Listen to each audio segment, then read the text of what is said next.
Lintas Nasional. Gereja apa yang sudah ditetapkan tersangka itu pandangan Bapak itu seperti apa, Pak? Iya, terima kasih saudara sekalian. Jadi terkait dengan GKE Patra Sintang, gereja yang ada di Sintang, telah ada satu orang yang tetapkan tersangka dan itu menggunakan undang-undang korupsi. Jadi dikatakan tindak pidana korupsi.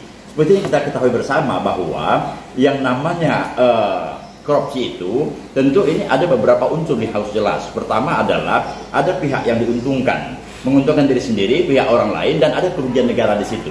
Nah ini kan harus konkret dulu, kerugian negaranya seperti apa, ya kan? Dan kemudian bagaimana itu nanti dalam melakukan berbagai hal terkait dengan untuk menentukan kerugian negaranya. Jadi harus jelas sekali. Kemudian tidak kalah pentingnya itu sendiri bahwa di dalam hukum pidana itu mestinya aktus seriusnya harus konkret dulu. Dan perbuatan yang dilakukan sehingga orang itu bisa dikatakan sebagai tindak pidana korupsi harus jelas dulu apa aktus seriusnya, perbuatannya seperti apa. Maka yang jelas dalam proses penyidikan itu mesti harus siapa berbuat apa, siapa bertanggung jawab dan apa harus konkret, harus jelas. Kemudian itu ada mensreanya, niatnya seperti apa, dan akan kelihatan sekali. Nah, saya ini sangat memprihatinkan terkait dengan dana hibah gereja GKE Patra Sintang ini kan rumah ibadah gitu ya, maka kita berharap supaya penyelidikan pada rumah ibadah ini harus berhati-hati sekali, sebab ini terkait dengan persoalan jamaatnya. Tentu ini akan berakibat terhadap tingkat kepercayaan para jamaatnya itu sendiri, masyarakat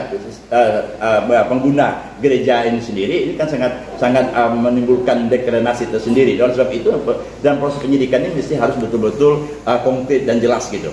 Nah, kemudian yang namanya korupsi ini adalah pihak yang bertanggung jawab secara langsung gitu. Jadi artinya yang ditetapkan tersangka ini adalah pelaksananya. Jadi begini, dana hibah itu tanggung jawab penerima hibah.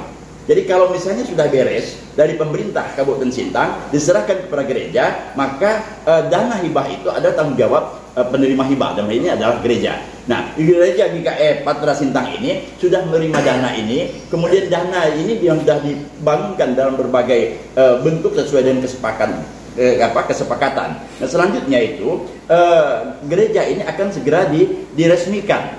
Dan itu banyak sekali itu pendeta-pendeta seluruh Indonesia berkumpul di GKE Sintang ini supaya proses ini cepat, sementara dana hibah ini belum cair sepenuhnya, sehingga pihak gereja panitianya berinisiatif agar menggunakan dulu dana talangan, sehingga panitia penyelenggara ini, pembangunan gereja ini, mereka melakukan kerjasama dengan beberapa toko-toko bangunan untuk bisa mengcover ini semua. Soalnya harus segera selesai berkaitan dengan adanya agenda cukup besar di kota Sintang itu terkait dengan kumpulnya para pendeta seluruh Indonesia.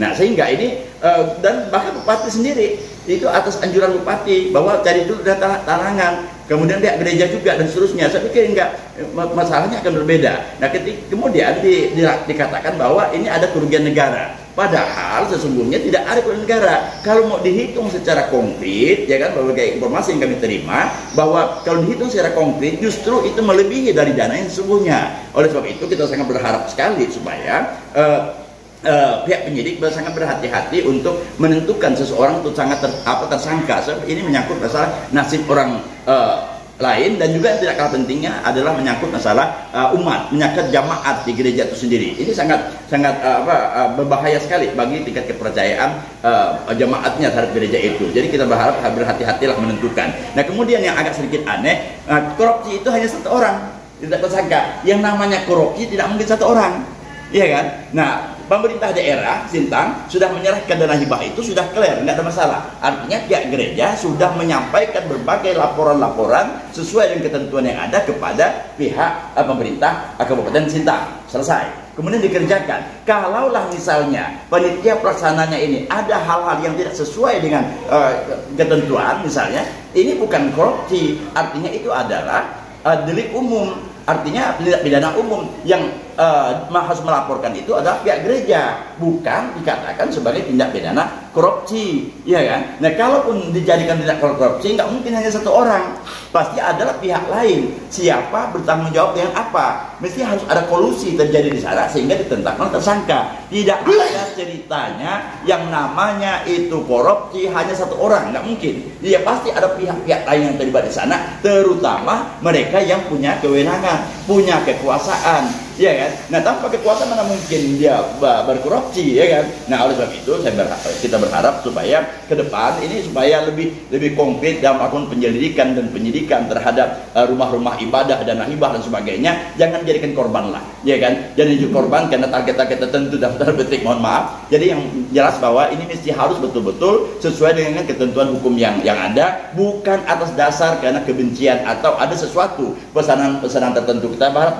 tidak demikian, ya kan? Tidak demikian. Jadi sekira demikian, dan mudah-mudahan di gereja Patra Sintang ini dapat berjalan dengan baik, dan mudah-mudahan jemaatnya juga bisa memanfaatkan gereja ini dengan baik dan tidak menimbulkan persoalan di tingkat jemaatnya akibat dari kasus ini. Dan kita menunggu siapa lagi yang akan ditetapkan tersangka kalau memang ini jadikan korupsi. Sekali lagi saya katakan, tidak mungkin korupsi hanya dari satu orang, apalagi yang satu orang itu adalah orang yang bukan pejabat tertentu, dia hanya pelaksana teknis di lapangan saja, ya kan? Kalau korupsi tentu ada pihak lain yang punya kewenangan di gereja itu sendiri kalau ada korupsinya di situ. Nah, maka kalaupun sekarang kan ini pidana, itu adalah tindak pidana umum namanya, dan itu adalah delik aduan, bukan merupakan tindak pidana korupsi. Sekira demikian supaya jelas menegakkan hukum kita harus betul-betul on the track, harus sesuai betul-betul dengan koridor hukum, bukan atas dasar keinginan kita, bukan atas dasar sentimen pribadi atau pesanan-pesanan tertentu. Kita berharap demikian. Semoga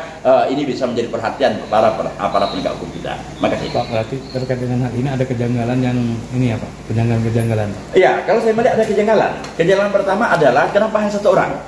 Iya kan? Saya baca dari berbagai media itu yang tetap tersangka itu baru satu orang. Ya kan, saya nggak tahu nanti bulan berikutnya berapa bulan lagi, ya kan. Dan saya pikir nggak mungkin itu yang sudah berbulan-bulan itu baru dikatakan satu orang sebagai tersangkanya, ya kan. Kalau memang proses penyidikan itu betul-betul on the track sesuai dengan ketentuan ini, tentu ada pihak-pihak lain yang mesti ditebatkan sebagai tersangka mestinya. Kalau ini korupsi, ya kan. Nah, maka saya katakan ini bukan tindak pidana korupsi, sebenarnya merupakan tindak pidana umum kalau dianggap sebagai tindak pidana umum. Iya kan? Nah, itu tadi. Jadi bukan korupsi lagi karena sudah selesai, dan gereja sudah bagus kok. Gerejanya megah di Kota Sintang sana, dan itu ada pertemuan seluruh Indonesia ketika itu, para pendeta-pendeta ramai dan semuanya bagus-bagus saja, ya kan? Jadi apanya masalahnya gitu. Nah, jadi kalau mau audit secara keseluruhan. Sebab ada misalnya hal-hal tertentu yang di luar ketentuan dikerjakan, misalnya poin A, kemudian karena ini dianggap tidak penting pada perjalanannya dikerjakan pada poin B misalnya. Nah, itu berdasarkan kesepakatan, ya kan, bukan merupakan suatu bentuk penyimpangan, ya kan gitu. Ini bukan dana hibah yang sudah diserahkan kepada pihak gereja. Jadi bukan dana instansi pemerintah. Kalau instansi pemerintah lain lagi ceritanya. Tapi ini adalah pihak gereja yang telah menerima dana hibah. Artinya pemerintah sudah selesai. Jadi tidak ada unsur korupsi yang ada di sana. Sekira begitu. Apakah terkesan terburu-buru nih untuk menetapkan tersangkanya? Iya, saya pikir begitu. Sudah, kalau dari segi waktu tidak terburu-buru, kan sudah lama, ya kan? Nah, tetapi persoalannya bukan masalah waktunya, tetapi ini masih terlalu dini gitu ya, terlalu dini untuk menetapkan tersangka, apalagi ini dikatakan sebagai tindak pidana korupsi itu tadi, ya kan? Masih terlalu dini lah ya. Oke. Kita ikuti berita lintas nasional.